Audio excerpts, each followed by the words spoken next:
Hey everybody, just want to do a really quick video here just to give you my initial thoughts on everything going on.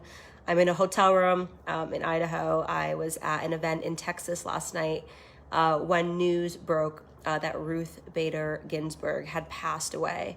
Of course, when anybody passes away, especially someone with such a long career, it's sad, and you should always pray for the family. But I'm not here to talk about, her life or anything like that. I just wanted to talk about my initial thoughts when all of this went down.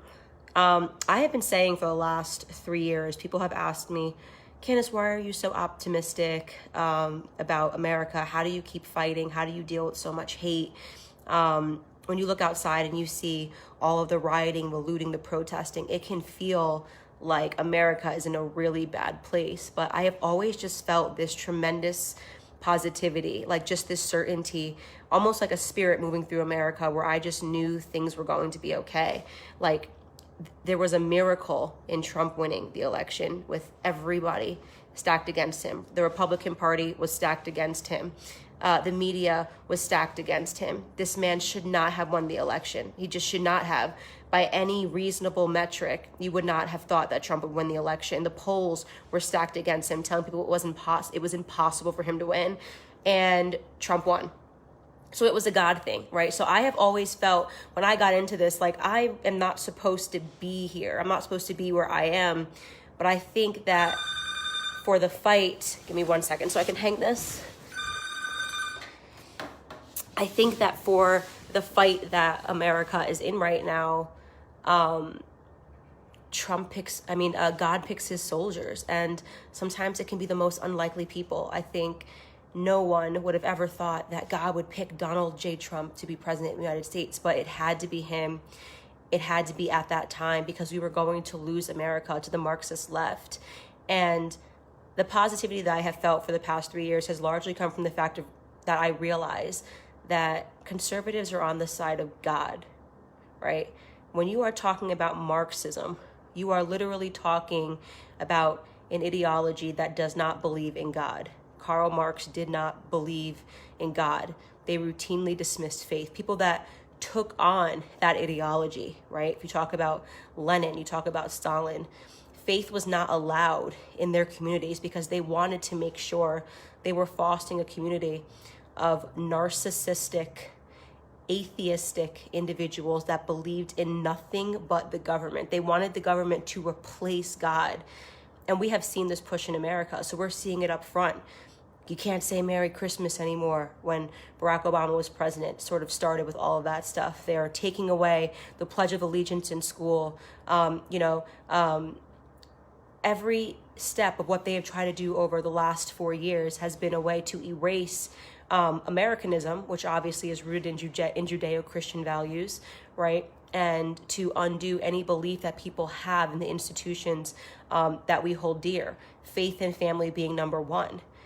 Who is the author of lies and deception? Satan, right? When you're sitting here in a society and people are telling you that women can be men and men can be women and there are no rules and you can do what you want and you can destroy somebody else's property, right? All of these are lies, all of these are deceptions, and all of these all of these ideologies belong to Satan. I mean, that's really what it's about. And we've seen this increasing push. Oh, now congressmen don't want to swear in on the Bible. They don't want to use the word God. They don't want to be offensive. They keep saying it's offensive. This attack on Christianity, mocking Mike Pence, making it a thing for Joy Behar to be on The View and laughing at Christians, laughing at people that believe in something else other than Hollywood idols, right? Idolatry in Hollywood has reached an all-time peak. And people that are Christian know how much the Bible speaks against idolatry. And I always say this because I know a lot of my followers may not be religious. You don't have to be religious to read the Bible. You don't have to be religious, like to read something and know it's true. You don't have to be a mathematician to accept that 2 + 2 = 4. And there is just so much good and so much righteousness when you read the Bible, and there's just consistently this theme of why idolatry is a sin. And now we have, as a part of this like push towards Marxism, idols, Hollywood idols coming out, the Taylor Swift, we all thought was a nice girl, saying she's going to use her resources to fight Republicans in every way and to get people who follow her blindly, little girls, to follow her and to fight for Democrats and against Trump. I mean, every celebrity has done this and used their platform, LeBron James, but this is why you suddenly have an understanding when you're older that these people who you may appreciate as athletes, who you may appreciate as singers, who you may appreciate as rappers, you cannot idolize. So I just, when I saw this news and I saw the timing of it, I just thought, God's timing is always perfect. And that I think we all know that this is going to be a dogfight, this election. I think they have been planning this mail-in ballot scam since the first COVID-19 lockdown, everything, everyone wear a mask, even if it doesn't make sense. The protesters, they say, are okay. People going to work is not okay. This fear mongering, the death ticker, all of this stuff, using fear as a mechanism to control Americans. And I've said it since February. I said, this is all going to be about the election. This is my opinion, by the way. Let me say that because Facebook will fact check and censor this. You cannot fact check an opinion. In my opinion, the entire COVID-19 hysteria was about making Americans fearful to step outside and cast a ballot so that they could then just completely control this election with mail-in ballots. In my opinion, Facebook fact checkers. And we're seeing that because now they're saying, oh, okay, nobody's dying, but look at the infection rate, it's going up. Yeah, these people are asymptomatic, but they still have it. Okay, but no one's dying, but you might lose your sense of smell. Oh, kids are dying at less of a rate. The study came out, which I shared, less of a rate from COVID-19. They're 10 times more likely to die from the flu. We've never shut down schools or made children wear masks for the flu season, but they're doing that now.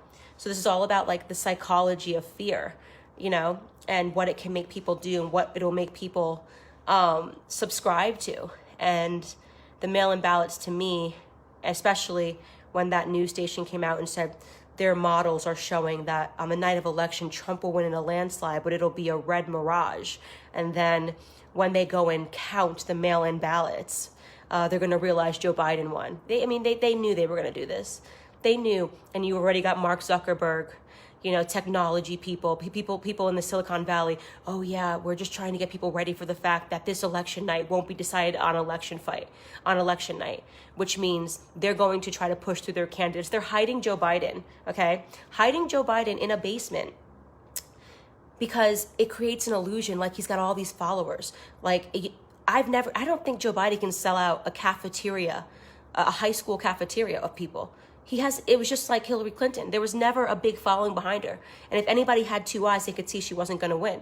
Trump is traveling around. He is selling out arenas. And Joe Biden is not doing that right now. And he's going, oh, it's because of COVID-19. I'm just trying to stay safe. No, where are your crowds? If the race is this close, where are your crowds? The race is not close.